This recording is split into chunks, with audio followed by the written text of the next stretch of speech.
اعوذ باللہ من الشیطان الرجیم بسم اللہ الرحمن الرحیم فلما جاء آل لوط المرسلون فلما پھر جب جاء آئے آل لوط علیہ السلام کے پاس یعنی کہ گھر والوں کے پاس یا لوط علیہ السلام کے پاس مرسلون بھیجے گئے. اور بھیجے گئے اس سے مراد آپ جانتے کون آئے تھے؟ فرشتے. پہلے وہ ابراہیم علیہ السلام کے پاس گئے، ٹھیک ہے، ان کو بیٹے کی خوشخبری سنائی. اس کے بعد پھر کہاں آئے تھے؟ لوط علیہ السلام کے پاس. قالا لوط علیہ السلام کی بات ہو رہی ہے کہ انہوں نے کہا انکم قوم منکرون، تم مجھے اجنبی لگتے ہو. ٹھیک ہے، اجنبی لگتے ہو، کیونکہ انہوں نے دیکھا تھا، کیونکہ یہ انہوں نے پہلی دفعہ ان کو دیکھا تھا نا کہ یہ کوئی مطلب کوئی کہاں سے آئے ہیں، کیونکہ وہ جانتے نہیں تھے لوط علیہ السلام ان کو، کیونکہ اپنی بستی والوں کو تو بندہ جانتا ہوتا ہے اور وہاں پہ نبی بھی تھے. لیکن انہوں نے کہا کہ تم کہاں سے آئے، مطلب کہ ہم تمہیں اجنبی محسوس کرتی ہیں، کہاں سے تم آئے ہو. اور تھے بھی بڑے خوبصورت شکل کے، اور ان کو ڈر بھی تھا. اب ان کو ڈر بھی تھا، وہ جیسے ہم ان کا واقعہ پڑھے ہیں. کالو، تو وہ بولے بل جئناکا، انہوں نے پھر بتایا کہ ہم تو فرشتے ہیں.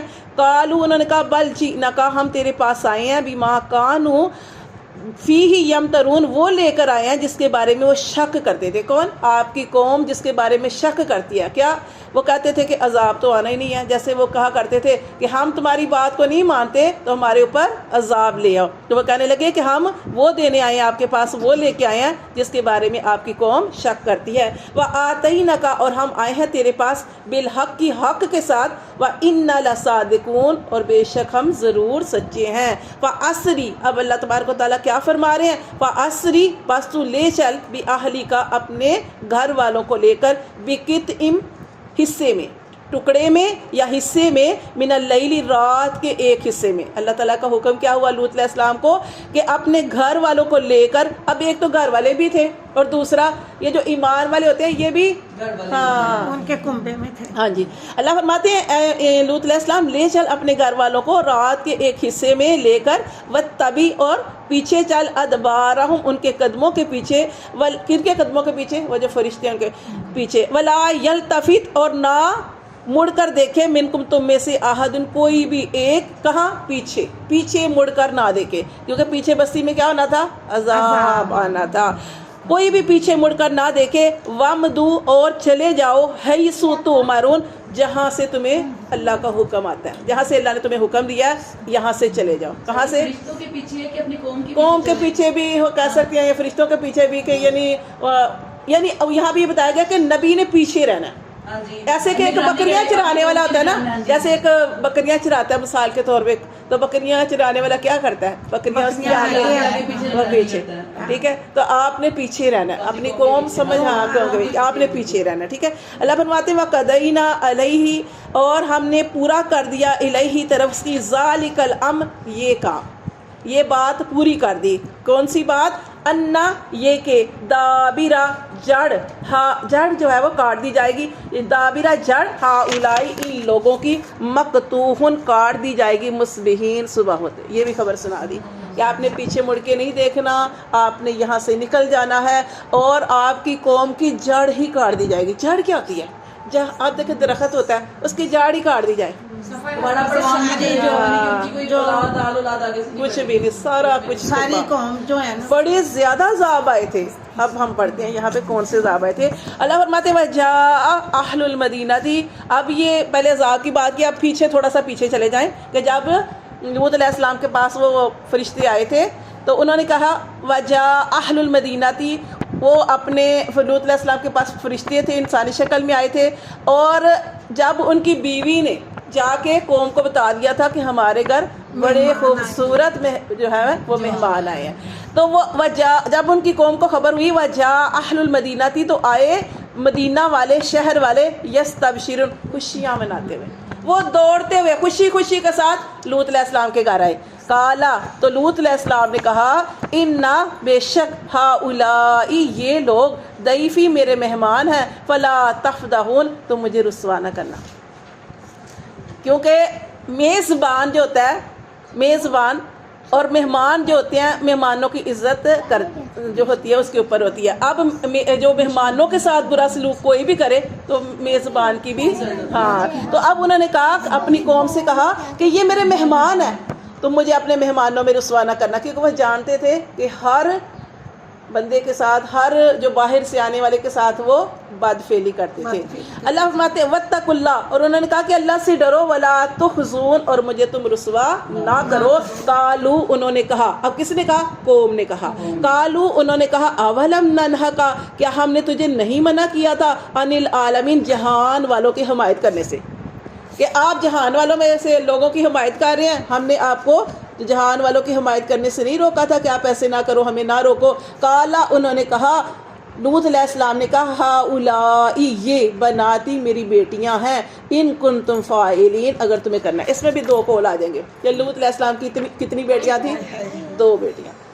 لوط علیہ السلام کی 2 بیٹیاں تھیں. انہوں نے کہا کہ میری یہ بیٹیاں ہیں، اگر تم چاہتے ہو، اگر تم اپنی خواہش کو پورا کرنا چاہتے ہو تو میں تمہارا نکاح کروا دیتا ہوں، اپنی خواہش ان سے پوری کرو. ٹھیک ہے، ایک تو یہ مطلب آئے گا. دوسرا یہ کہ قوم کی جو بیٹیاں ہوتی ہیں نا، وہ روحانی باپ ہوتا ہے نبی.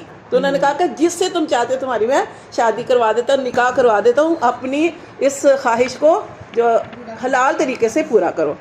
ٹھیک ہے، یہاں بھی بتایا گیا کہ یہ بیٹیاں ہیں، ان کو تم فاعلین، اگر تمہیں یہ اپنی خواہش کو پورا کرنا ہے تو تم یہ کرو.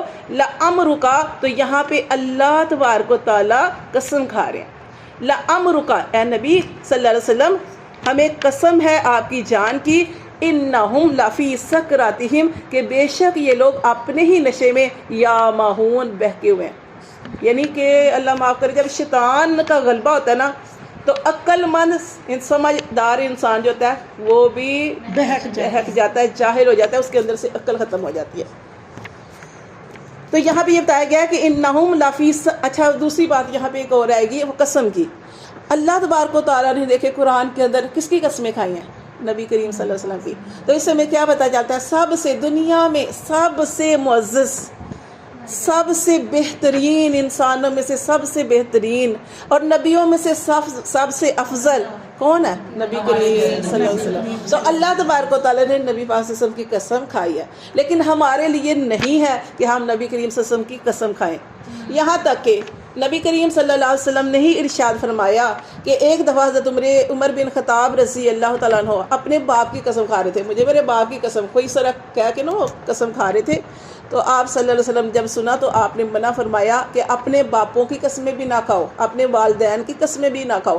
قسم اگر کھانی ہے تو صرف اللہ کی قسم کھانی ہے. اور اگر نبی پاک صلی اللہ علیہ وسلم کی قسم کھائی اللہ تبارک و تعالیٰ نے تو ان کا اللہ تبارک و تعالیٰ نبی پاک صلی اللہ علیہ وسلم کی قسم کھا سکتے تھے، کیونکہ وہ سب سے انسانوں میں سے، ساری انسانیت میں سے سب سے بہترین نبی کریم صلی اللہ علیہ وسلم تھے. اور اللہ تعالیٰ کو اپنے نبی کریم صلی اللہ علیہ وسلم سے سب سے زیادہ پیار تھا. آپ صلی اللہ علیہ وسلم کی خاطر ہی اللہ نے یہ دنیا کا نظام چلایا تھا. تو نبی کریم صلی اللہ علیہ وسلم کے لیے قسم وہ کھا سکتے تھے اللہ تبارک و تعالیٰ، لیکن ہمیں منع کیا گیا. نبی پاک صلی اللہ علیہ وسلم کی حدیث کا مفہوم ہے کہ اپنے ماں باپ کی قسم بھی نہ کھاؤ، کسی کی بھی قسم نہ کھاؤ، بتوں کی قسم نہ کھاؤ. اگر قسم کھانے کی اول تو کھاؤ نہ، لیکن اگر قسم اٹھانی پڑ رہی ہے تو صرف اللہ تبارک و تعالیٰ کی قسم. ہم اکثر دیکھتے ہیں کہ ہم کہتے ہیں مجھے میری ماں کی قسم، میرے باپ کی قسم، میرے بچوں کی قسم. جی، تو وہ اس چیز سے منع کیا گیا، روکا گیا ہے کہ قسم کس کی کھانی چاہیے. نہیں غلط ہے، تو یہی اسی چیز سے منع کیا گیا. ہاں جی جی. تو یہاں پہ کیا بتایا گیا ہے کہ اللہ تعالیٰ فرماتے ہیں کہ اللہ تبارک و تعالیٰ فرماتے ہیں کہ نبی کریم صلی اللہ علیہ وسلم ہمیں آپ کی جان کی قسم، انہم لفی سکرتہم یامہون، کہ بے شک وہ اپنے ہی نشے میں بہک رہے ہیں. فاخذتہم الصیحۃ، تو پھر پکڑا ان کو چیخ نے، مشرکین، صبح ہوتے ہی. اب ان کے اوپر عذاب، توبہ استغفار، کتنے عذاب آئے کہ سب سے پہلے چیخ کا عذاب آیا، چیخ کا عذاب. پھر اللہ فرماتے ہیں فَجَعَلْنَا عَالِيَاهَا سَافِلَاهَا، پھر ہم نے کر دیا ان کے اوپر والے حصے کو نیچے والے حصے میں اوپر نیچے کر دیا. کیسے؟ جبرائیل علیہ السلام نے کیا کیا؟ ان کو اپنے پروں پہ اٹھایا، اور کسی کو خبر بھی نہ ہوئی کہ ہمیں اٹھایا گیا. ایسے اٹھایا، اوپر لے گئے، آسمانوں پر لے گئے، وہاں سے نیچے پٹک دیا. اور یہ لوگ وہاں سے گرے وَأَمْطَرْنَا عَلَيْهِمْ حِجَارَةً مِّن سِجِّيلٍ، اور ہم نے برسائے، اوپر سے گرے. اللہ فرماتے ہیں اور کیا آیا کہ ہم نے برسائے ان پر حجارتاً، پتھر، من سجیل، کنکریوں سے. پھر ان کے اوپر پتھروں کی بارش کی، کنکریوں کی، اور وہ کنکریاں ایسی تھی جس کو لگتی تھی وہ وہاں پہ ہی گولی کی طرح لگتی، وہاں ہی مر جاتا.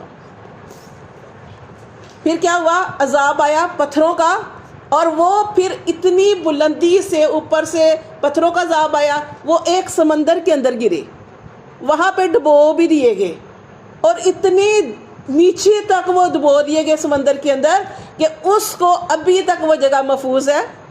اس سمندر کو کیا کہتے ہیں؟ بحر میت، ٹھیک ہے، بحر میت۔ یہ وہ دریا ہے، وہ سمندر ہے کہ یہاں پہ کوئی چیز زندہ نہیں رہتی، کوئی مچھلی نہیں ہے اس کے اندر زندہ رہتی، کوئی، حالانکہ پانی کہاں، پانی کے اندر کیا ہوتا ہے؟ بحر مردار، بحر مردار بھی کہا جاتا ہے، بحر لوت بھی کہا جاتا ہے، اس کے مختلف نام آتے ہیں، بحر میت بھی کہا جاتا ہے، ٹھیک ہے۔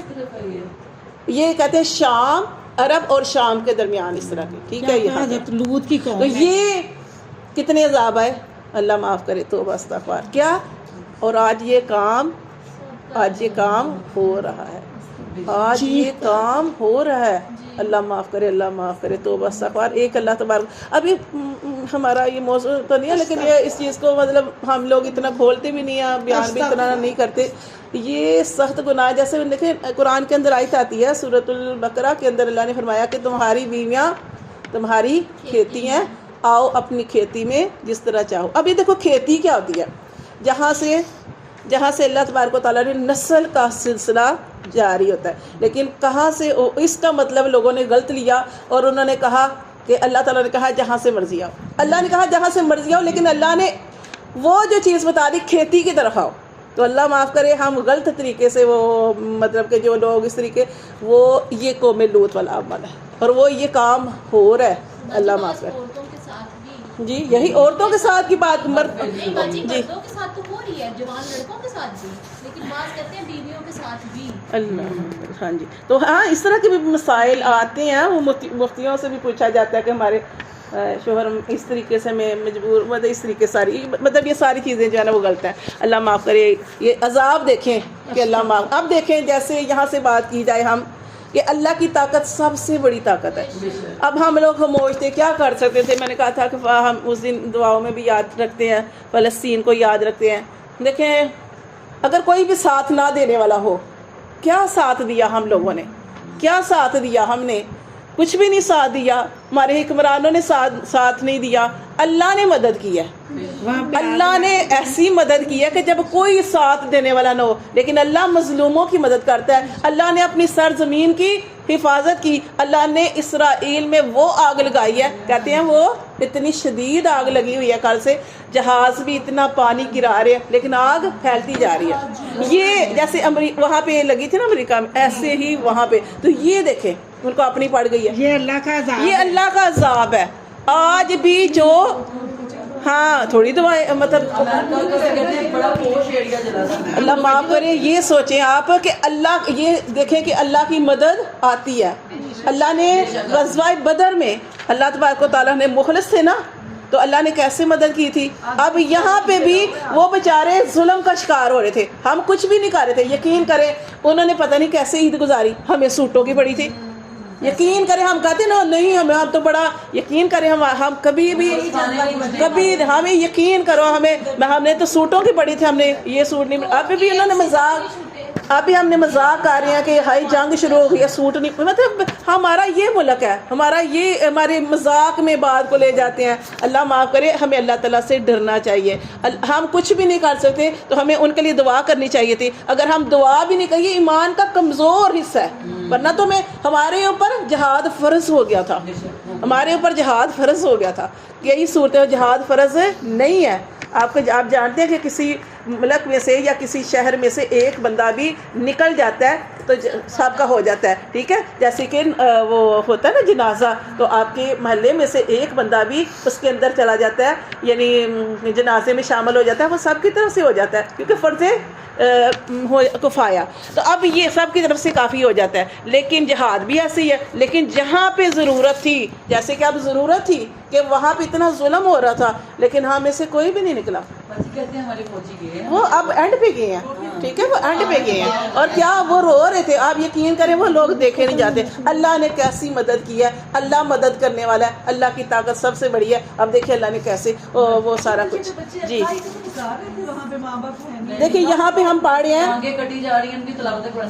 ہم پڑھ رہے ہیں، باجی مدد مانگ. ہم پڑھ رہے ہیں کہ اللہ نے پھر ان کو کیسے تہس نہس کر دیا، اوپر والا حصہ جو تھا وہ نیچے کر دیا. ہم نے ان اوپر پتھر برسائے من سجیل، کنکروں سے. انا بے شک فی ذالک، اس میں یہ جو سارا کچھ یہ ان کے اوپر عذاب آیا، لا آیات، البتہ نشانی ہے، للمتوسمین. متوسمین کا کیا مطلب ہے؟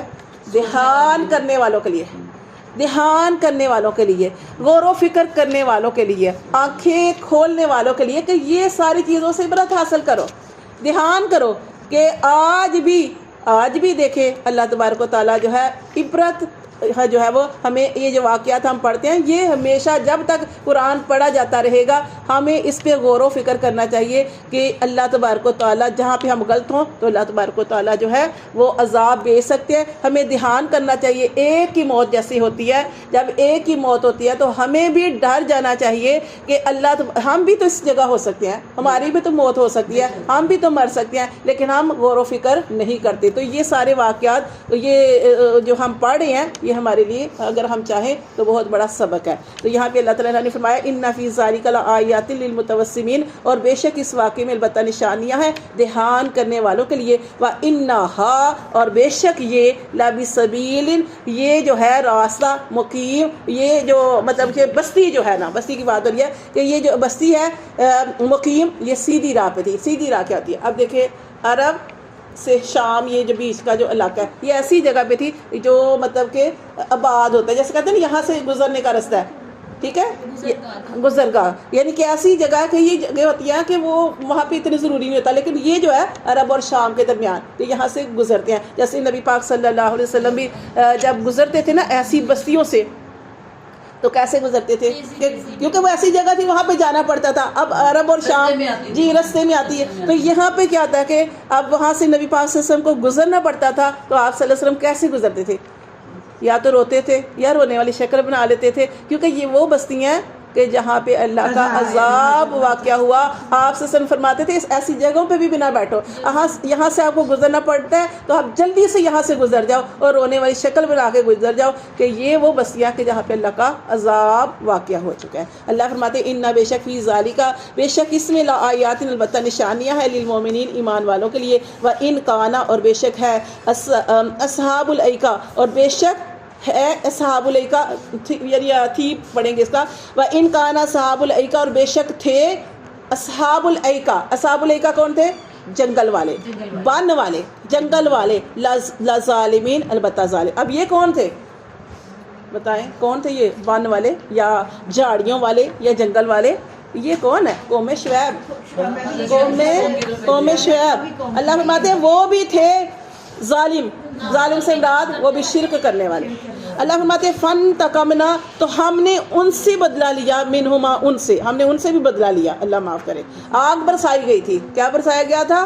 آگ برسائی گئی تھی. وَإِنَّهُمَا، اور بے شک وہ دونوں بستیاں، اب ان کی بھی بات ہو رہی ہے، دو بستیوں کی بات ہو گئی. اب اللہ فرماتے ہیں انہما، اور بے شک یہ دونوں بستیاں، لبی امام مبین، یہ جو بستیاں تھی کھلے راستے پر تھی. کھلے راستے سمجھ آ رہی ہے؟ جیسے جب وہاں سے گزرتے ہیں جی، گزرگاہوں میں سے تھی. صدق اللہ العظیم.